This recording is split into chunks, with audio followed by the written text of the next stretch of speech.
Let's go, Arkansas fans. I'll be honest, I made one bold prediction before the season that Connor Wigman would be a really good quarterback for A&M, and I was wrong because Marcel Reed has been phenomenal for the Aggies. He is a dual threat, do-it-all QB, and you see him here on this 3rd and 10, 2 deep safeties right here, some quarters action going on. Looks like it's more of a cover 6, whatever it is.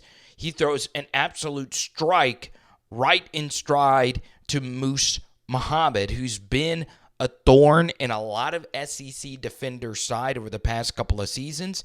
And that's one thing that makes A&M pretty interesting. They have a lot of receivers back from last year's team. So one guy to keep an eye out for, not only with Moose Muhammad, is number 3, Noah Thomas. Number 9, Ja'Day Walker is also a very interesting player. Number 0, Cyrus Allen's also pretty good. Actually, I think he's number 6 the more I think about it. So A&M, they've got good skill players, a lot of experienced guys that have been with the program for a few seasons. None of them have really exploded yet, though. As far as running back is concerned, or just any of the skill guys, the single-digit players are the ones you got to look out for. Reuben Owens, their best running back, had a season-ending injury. But Le'Veon Moss, number 8, is a really good football player out of Baton Rouge, Louisiana. Daniels, another running back. And Emmitt Smith's son, ironically, had a decent game versus Florida. Yeah, that Emmitt Smith. But you see Le'Veon Moss kept the legs churning, was able to bounce this. And you'll see how good he is at breaking tackles, right? He misses one here. He's able to miss his own guy blocking down the field. And you see the explosion from him as well. So mix in Marcel Reed's dual threat ability. Le'Veon Moss is a very effective runner. All right. As far as a thrower, Marcel Reed has very similar traits to that of Taylen Green, right? They're better runners than they are throwers. The difference is Reed is way younger. Obviously, only year 2 basically of his career compared to Taylen Green, who's been, in college football for years now. Okay, so you see right here, they have a little out and up concept. You also see the personnel grouping, 12 personnel. Arkansas's run a lot of 12 personnel as well. I love taking deep shots with your tight ends out of 12 personnel. This is Thor. I don't even know how to say his full name. Really good tight end, number 17. You can see he's looking towards in this direction and is actually going up. But this was just a coverage bust. Even if he just ran a simple go, he would have been open. And you see, it takes a while for Marcel Reed to get off of this to find the tight end open over the middle. And this ball was not all that well thrown. He had to stop for it, but he did eventually get there and also scored an explosive play touchdown. All right, so we get to this 3rd and 11, and A&M gets unblocked A-gap pressure, okay? You have to be able to, lay off your blocking assignments, right? Pass it off well. I've seen a few of you complain about Arkansas's inability to do this. I do feel they've been better at this compared to last year's team, where they were just downright atrocious, blocking stunts. This wasn't even that elaborate of a stunt. This is probably A&M's best pass rusher, Nick Scorton, the transfer from Purdue, but they have a bunch of single digits up front that are good players. Stewart, number 4, is a good player. Turner, number 5, is a good player. DJ Hicks, who has some ties to Arkansas, number 13, is a former 5-star recruit. So A&M's defensive line is going to be very good, and up to this point, they have been. All right, so A&M all half had been hitting them with jet sweeps. This time, though, you fake the jet sweep or you read the jet sweep to see what these contained defenders are going to do. This time, Marcel Reed keeps it, right? This is pretty basic stuff, but it's still hard to stop. And Marcel Reed, as a runner, I don't think he's Taylen Green level, but he's still really, really explosive. So you'll see right here, a lot of effort to score this touchdown to make this a 3-possession game. What you'll see on this play, you have some pre-snap motion mixed with a play-action fake out of 12 personnel. Okay, these are 3 of my favorite things all rolled into one college football play. Okay, and Bobby does all 3 of these things. Play-action fake, they have been killing him with the run. You see all the attention it draws. And guess what? Off this play-action fake, you have not one but two guys wide open for explosive gains. You have the tight end open yet again for a big gain. But what actually opens up here is a 3-level flood-ish kind of concept, right? And these are the types of things that all OCs are doing. You have someone that runs something into the flat. You have a vertical clear-out route. And then you have someone at the second level. And normally the guy at the second level is who you're throwing the football to, okay? So this is a good job by Marcel Reed, not throwing the wide-open tight end, but finding this DB in no man's land and actually making this throw across his body. Now, is this wide the frick open? Yes, but that's what I'm telling you with the Arkansas defense. Is Marcel Reed playing really well right now? He is, but a lot of it has been aided from really, really, really bad defensive structure. So if I'm T-Will going into this game, I am making Marcel Reed beat me. What's good, Arkansas fans? We do have one more Marcel Reed game to discuss, but if it is in your heart's desire, please drop a donation. It goes a long way for an independent creator. All right, so the Bowling Green game is here. All right, this is their most recent game. And everything mixed into one yet again. 12 personnel, pre-snap motion, play action fake. And on this 4th and 1, you get a double split zone action right here. God, this is just really good short yardage design. The thing is, though, is yes, that's going to convert quite a bit just because the design is so genius. You've got to be able to make these open field tackles. All right, I understand trying to rip the football off, but man, they were lucky that it was just a small gain. And you'll see this again. Play action fake mixed with pre-snap motion.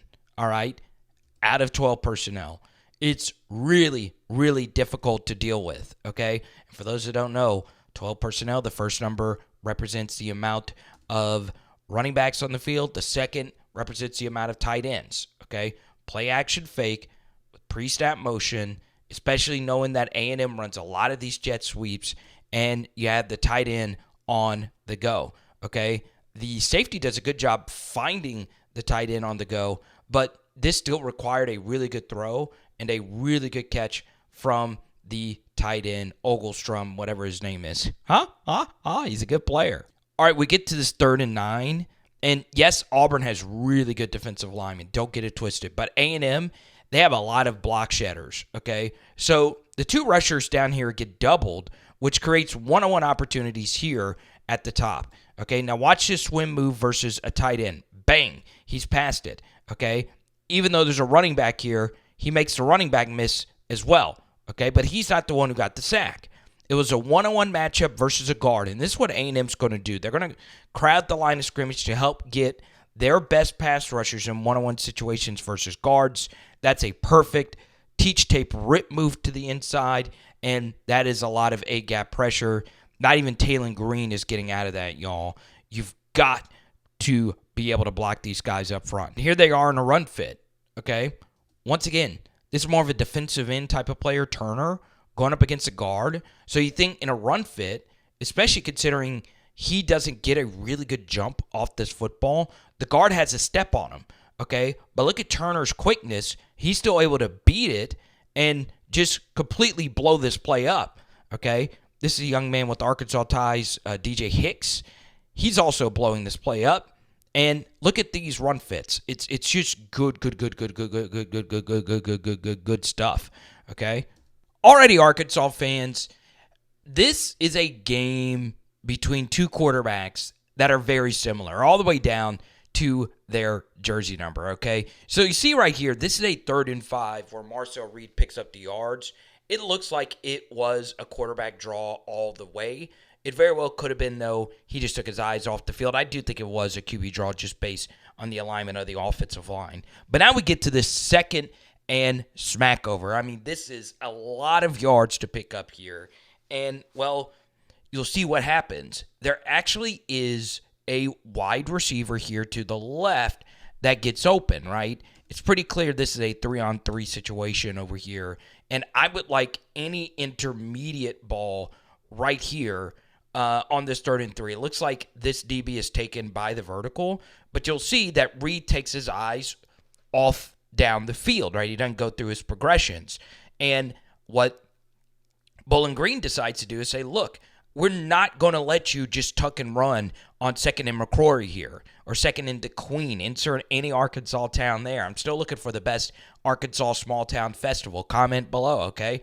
But you see, as a defensive line, they did a good job keeping their rush lane integrity. This guy doesn't. He takes himself kind of out of the play. But notice Bowling Green also has a faster QB spy behind the rush. Okay, so this is really good defensive philosophy by Bowling Green, who did a good job versus Reed in this game overall. And you see, even though you kept rush lane integrity, remember, this guy took himself completely out of the play. So Reed sees that he has an angle over here, but because they had a faster QB spy attached to it as well, they were able to stop him from scrambling. One thing of note, A&M's going to be aggressive on fourth down, okay? They decide to bring a blitz here that gives them man-to-man versus a safety on a little whip route. So this is easy for Marcel Reed to read. And while he's getting hit, he throws a really good ball right here for a huge, huge first down to Thomas. Okay, so once again, Thomas isn't necessarily elite after the catch, but he makes a good play there. All right, this further proves my theory that the most chaotic plays in football are plays that actually start a quarter, all right? So you start off your 1st and 10, A&M feeling pretty good about themselves, up by, 2 scores here. And a big discussion has been Luke Hasz, right? Well, Bowling Green has a tight end better than Luke Hasz, right? He's going to be drafted Fannin. But A&M, over the years, they've had issues with tight ends, and maybe Luke Hasz, who's exercising some demons, remember, he was actually hurt in the Texas A&M game last year. Maybe this is the Luke Hasz game.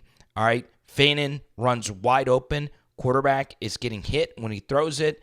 And look at how open their tight end is, okay? And we know Luke Hasz is good. Maybe this is more of a Ty Washington type of play, all right? So, as you can see, this A&M defense is prone for explosives, right? Can this be another explosive game for the Arkansas offense? Maybe it can be, maybe it can't. So let me know what you guys think down below. I'm also going to give you some stats to back up potentially a Luke Hasz or Ty Washington or maybe a Varkey Gum's breakdown. Mike Elko's defenses have been somewhat open to tight ends having big games, right? Dating back to last year with Duke. Even some average tight ends had themselves a day. Now, this was Fannin, who's special, was the only one to go over 100 yards, but you had a few 60-yard games mixed with 30-yard games and bad offenses. So there could be something to this. So let me know what you guys think down below, okay? It is Power Hour SEC. Boom. And like with most stats, there could be just some random noise mixed in there. Foot in Your Face, our live stream from earlier this week. Tune in every Monday at 5 p.m. Central. And tonight, we are doing lemon pepper chicken wings. Let's go.